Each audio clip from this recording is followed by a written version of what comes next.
कैसे हैं आप लोग। आशा करता हूँ आप लोग बहुत बढ़िया से होंगे। हम अपनी इंग्लिश की जर्नी में कुछ इडियम्स एंड फ्रेजेस लेकर आए हुए हैं। पहले इडियम्स एंड फ्रेज से शुरू करते हैं। इसमें कहा गया कैपिटल पनिशमेंट। कैपिटल पनिशमेंट का मतलब दोस्तों क्या होता है? इसका मतलब होता है मृत्युदंड। जज जब किसी को कैपिटल पनिशमेंट देता है, इसका मतलब उसने उसको मृत्युदंड की सज़ा दी है। It is also called death penalty. इसको डेथ पेनल्टी भी कहा जाता है। He was given capital punishment in murder case. अगला देखते हैं दोस्तों, इसमें कहा कि come in to force. Come in to force का मतलब होता है दोस्तों लागू होना या कम इन टू इफेक्ट। जैसे जीएसटी जब लागू हुआ था तो 1 जुलाई 17 से होता है, उसको हम कहेंगे GST law came in to force from 1 July 2017। आगे चलते हैं दोस्तों। अगले एग्जाम्पल में है चिकन हार्टेड। चिकन हार्टेड दोस्तों ऐसे व्यक्ति को कहते हैं जो काफ़ी कमज़ोर हो, कमज़ोर दिल का हो, कायर हो। तो इसका हम एग्जाम्पल में यूज़ करते हैं, Pakistani soldiers are accused of being chicken hearted. Pakistani soldiers chicken hearted कहे जाते हैं या उनके ऊपर क्या आरोप लगता है कि वो कायर हैं। अगला देखते हैं come to blows. Come to blows का मतलब दोस्तों होता है हाथापाई करना। Supporters of both the teams nearly come to blows. लगभग वो हाथापाई पर उतारू हो गए थे with each other during the football match. Football match के दौरान एक दूसरे के साथ जो सपोर्टर्स है दोनों टीमों के, वो हाथापाई पर उतारू हो गए थे। आगे चलते हैं दोस्तों। Dead letter. डेड लेटर दोस्तों क्या होता है? कोई ऐसा कानून जो पहले तो कभी लागू था लेकिन अब नए कानून आ गए और उसको हटा दिया गया हो, तो वो क्या बन जाता है? Dead letter. After implementation of Bharatiya Nyaya Sanhita bill, rules related to IPC have become dead letters. यानी आईपीसी के जो नियम थे वो अब भारतीय न्याय संहिता बिल पास होने के बाद डेड लेटर हो गए हैं, यानी कि वो अब लागू नहीं है। डेड अगेंस्ट का मतलब दोस्तों होता है विरुद्ध, एक दूसरे के विरुद्ध। India and Pakistan are dead against. क्या है? वो एक दूसरे के विरुद्ध होते हैं। On almost every international issue. जिस तरफ पड़ले पर भारत खड़ा होगा उसके दूसरे पड़ले पर पाकिस्तान जाके खड़ा होता है, तो वो क्या है?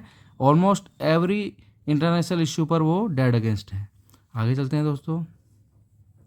Cold blooded. कोल्ड ब्लडेड का मतलब दोस्तों होता है बड़ी निर्दयता पूर्वक। ये मोस्टली मर्डर के आगे यूज़ किया जाता है, cold blooded murder. Cold blooded murder का मतलब होता है निर्दयतापूर्ण की गई हत्या। This was a cold blooded murder. Close save माने बाल बाल बचना। कोई एक्सीडेंट होता है उसमें कोई बाल बाल बच जाए तो उसको कैसे एक्सप्रेस करते हैं? He had a close save in the accident. Accident में वो बाल बाल बच गया। आगे चलते हैं दोस्तों।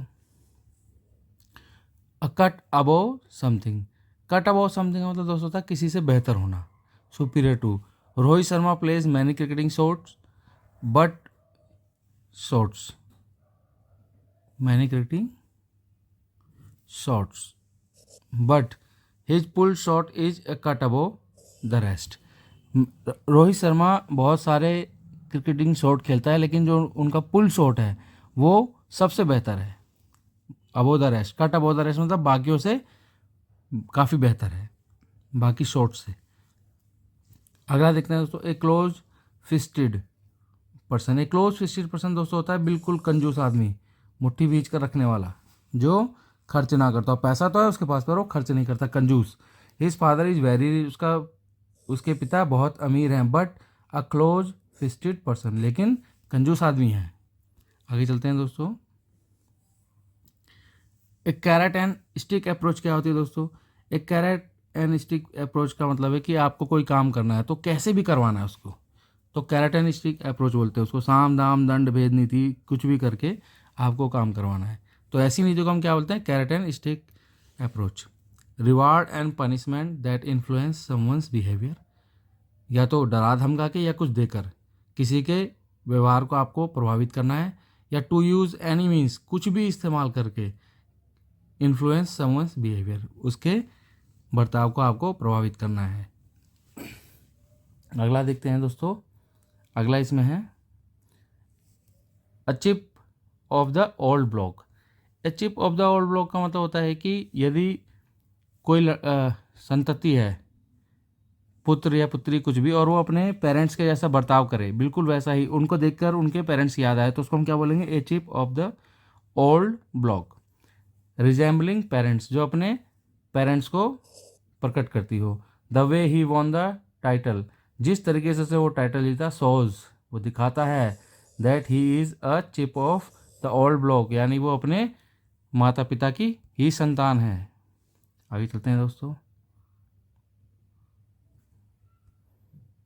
कुछ वर्ड्स है सिनोनिम और उनके सिनोनिम से मतलब हैं सिनोनिम्स के साथ।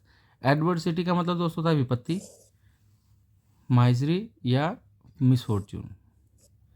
वन मस्ट मिजरी होगा, one must meet adversity in sensible way with patience, patience के साथ उसको विपत्ति का सामना कैसे करना चाहिए, सूझबूझ के साथ और पेशेंस के साथ, धीरज के साथ। अफ्लुएंस माने दोस्तों होता है, अफ्लुएंस माने संपन्नता होता है, रिचनेस या वेल्थ। अबंडेंस भी इसको बोलते हैं हम। Sudhir's growing affluence has increased his distance from poor people, Sudhir की जो बढ़ती हुई संपन्नता है उसने दूरी पैदा कर दी उसके बीच में और गरीब व्यक्तियों के बीच में। आगे चलते हैं दोस्तों। कोर्स माने होता है खुरदरा, रफ। देखिए दोस्तों, इसमें एग्जाम्पल है, the soil is too coarse and too sandy, यहाँ पे डबल होगा, too coarse and too sandy. जो भूमि थी वो कैसी थी, बहुत खुरदरी और बहुत रेतीली। अगला देखते हैं दोस्तों, कर्टेल। कर्टेल माने घटाना या कम करना, डाउन साइज करना। देखिए दोस्तों, एज इसमें एग्जाम्पल क्या है, as the government is short of funds, सरकार के पास पैसों की कमी है। द एक्सपेंडिचर ऑन हेल्थ, जो स्वास्थ्य पर जो खर्चा है, हैज़ बीन कर्टेल्ड, उसमें क्या कटौती कर दी गई, यानी कम कर दिया गया है। अगला देखते हैं दोस्तों, एनिग्मेटिक। एनिग्मेटिक का मतलब दोस्तों रहस्यपूर्ण, मिस्टीरियस। इसमें एग्जाम्पल देखिए दोस्तों क्या है, he is so enigmatic that one can not be sure of his behaviour in certain circumstances. Circumstances का मतलब दोस्तों था परिस्थितियाँ।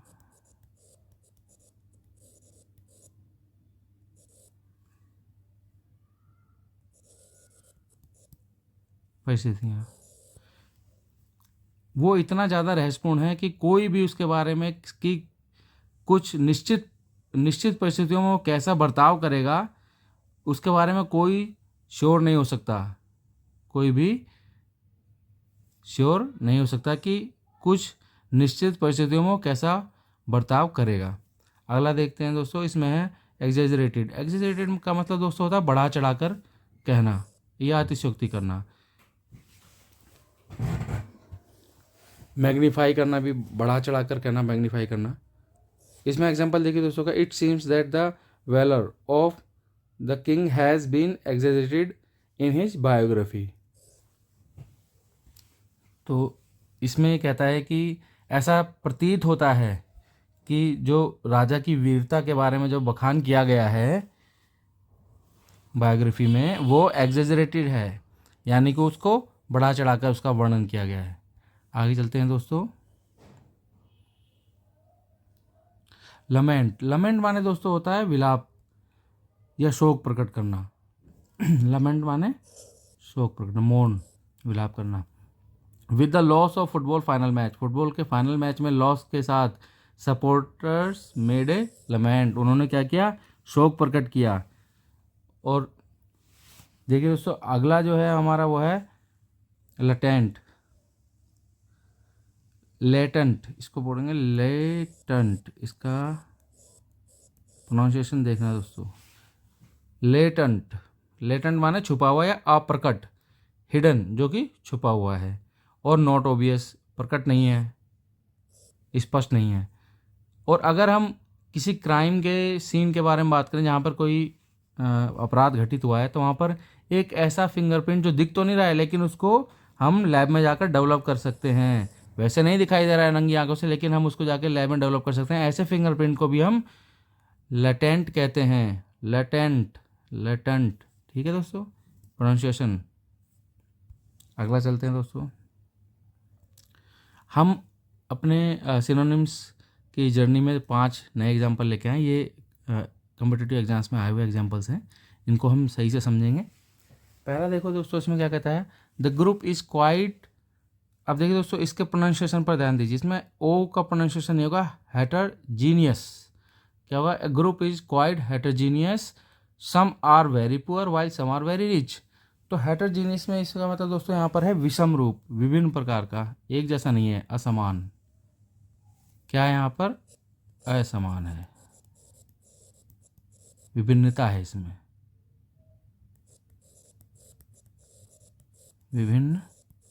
विभिन्नता है। तो समूह जो था वो कैसा था? वो असमान था, विभिन्नता थी उसमें। सम और कुछ तो उसमें गरीब हैं बहुत ज़्यादा और कुछ बहुत ज़्यादा अमीर हैं। अब देखिए दोस्तों, इसके हम अगर ऑप्शंस पे जाएं तो पहले ऑप्शन पे है कॉन्ट्राडिक्टरी। कॉन्ट्राडिक्टरी का मतलब होता है विरोधाभासी, विरोधात्मक, असंगत। तो ये क्या है? प्रतिकूल, असंगत, प्रतिकूल लिख लेते हैं इसको, कॉन्ट्राडिक्टरी। बी पर दोस्तों यूनिफॉर्म, ये होता है एक समान, समान। यूनिफॉर्म माने एक समान। कंफ्यूजिंग माने चकरा देने वाला, चकरा देने वाला। और वेरिड माने विभिन्न प्रकार का, विभिन्नता से विभिन्नतापूर्ण, विभिन्नतापूर्ण। अब दोस्तों अगर हम इस पर गौर करेंगे तो देखेंगे वेरिड का जो मीनिंग आ रहा है विभिन्नतापूर्ण, और जो हेटरजेनियस का मतलब है विभिन्नता, असमान या विभिन्नता। ये देखो बिल्कुल इसकी मीनिंग को एक्सप्रेस कर रहा है। तो यहाँ पर हमारे एग्जाम्पल ए में डी ऑप्शन पर वेरिड वर्ड हेटरजीनियस को रिप्लेस करेगा। अगले एग्जाम्पल में देखते हैं दोस्तों, इस हमारे अगले एग्जाम्पल पे यहाँ पर लिखा, यहाँ पर कहता है ये, due to the long lapse of time he could not recognise me, he could not recognise me. कह रहा है ड्यू टू लॉन्ग, लैप्स का मतलब देखिए दोस्तों समय अवधि, एक अवधि होती है, पीरियड ऑफ टाइम को लैप्स बोलते हैं। कह रहा है लंबा समय हो जाने के कारण, समय की एक बहुत बड़ी अवधि के कारण, हो जाने के कारण, गुजर जाने के कारण, ही कुड नॉट रिकॉग्नाइज मी, वो मुझे रिकॉग्नाइज नहीं कर पाया, पहचान नहीं पाया। तो यहाँ पर दोस्तों इसमें ऑप्शन ए पर है डिले। डिले माने होता है देरी, ये इसके मीनिंग को नहीं एक्सप्रेस करा है। पासेज, पासेज माने दोस्तों होता है रास्ता, दो स्थानों को जोड़ने वाला रास्ता, जिसके दोनों तरफ दीवारें हों उसको हम पासेज बोलते हैं। ड्यूरेशन माने, ड्यूरेशन का मतलब दोस्तों होता है, ये भी अवधि होता है।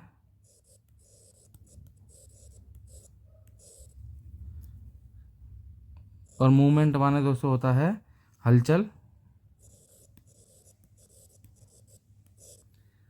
ठीक है दोस्तों, तो देखिए सी ऑप्शन पर मूवमेंट जो है वो लैप्स के मीनिंग को पूरी तरीके से बता रहा है। तो यहाँ पर हमारा जो आंसर होगा लैप्स का वो होगा ड्यूरेशन।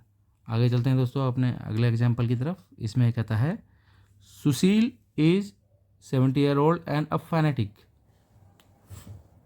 Phonetic gardener. अब हम दोस्तों फनेटिक का मतलब जान लेते हैं। इसका मतलब होता है कट्टर, मतलब एकदम उसी में रमा हुआ। क्रेजी माने दोस्तों होता है पागल या सनकी, पागल, ये इसके मीनिंग को एक्सप्रेस नहीं कर रहा है। बी फैंटास्टिक का मतलब होता है ज़बरदस्त, ये भी इसके मीनिंग को एक्सप्रेस नहीं कर रहा है दोस्तों। सी पर एक्सेसिवली एंथुजियास्टिक, एक्सेसिवली एंथुजियास्टिक का मतलब अत्यधिक उत्साहपूर्ण, जिसमें बहुत ही ज़्यादा उसका मन लग रहा हो, उत्साह हो उसमें, अत्यधिक उत्साहपूर्ण।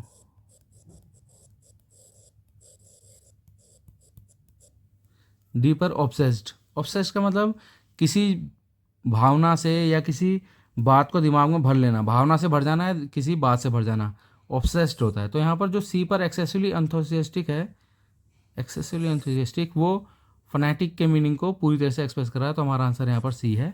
अगले एग्जाम्पल में देखते हैं दोस्तों, कहता है I had a terrible dream. Terrible माने भयानक, भयानक, एक भयानक सपना लास्ट नाइट, मैंने पिछली रात को एक भयानक सपना देखा। And I was scared, scared माने दोस्तों होता है डरा हुआ, इसका मतलब होता है डरा हुआ। और ऑप्शन ए पर है फ्राइटेंड, इसका मतलब भी होता है डरा हुआ। तो हमारे ऑप्शन ए पर जो वर्ड है वो इसको पूरी तरीके से एक्सप्रेस कर रहा है, आंसर ए ही है। बी पर एक्साइटेड, एक्साइटेड माने उत्साहित। सी पर इंजर्ड यानी घायल। डी पर अनहैप्पी, नाखुश। तो यहाँ पर ऑप्शन ए पर फ्राइटेंड जो है वो स्कैर्ड को पूरी तरह से रिप्लेस करेगा, हमारा आंसर यही है। अब हम चलते हैं अपने अगले एग्जाम्पल और लास्ट एग्जाम्पल की तरफ आज के। इसमें दोस्तों ये कहता है the invasion force. Invasion force माने दोस्तों जो आक्रमणकारी जो फोर्स थी, जिन्होंने आक्रमण किया, आक्रमणकारी फोर्स,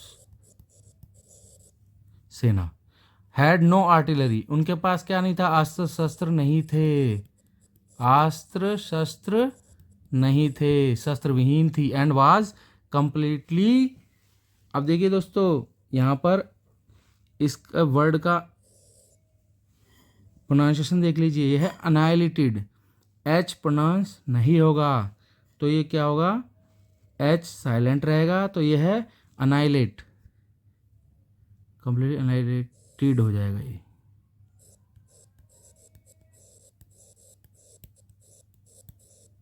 अनाइलेटेड दोस्तों, अनाइलेटेड होकर ही ये मीनिंग दे पाएगा, यहाँ पर डी नहीं है, डी को हम लिख लेते हैं, ये अनाइलेटेड हो जाएगा, कंप्लीटली पूरी तरीके से। अनाइलेटेड का मतलब क्या होता है, होता है नष्ट हो जाना, नष्ट हो जाना, क्योंकि शस्त्र विहीन थी, जो आक्रमणकारी सेना थी वो शस्त्र विहीन थी, इसलिए पूरी तरीके से क्या हो गई, नष्ट हो गई।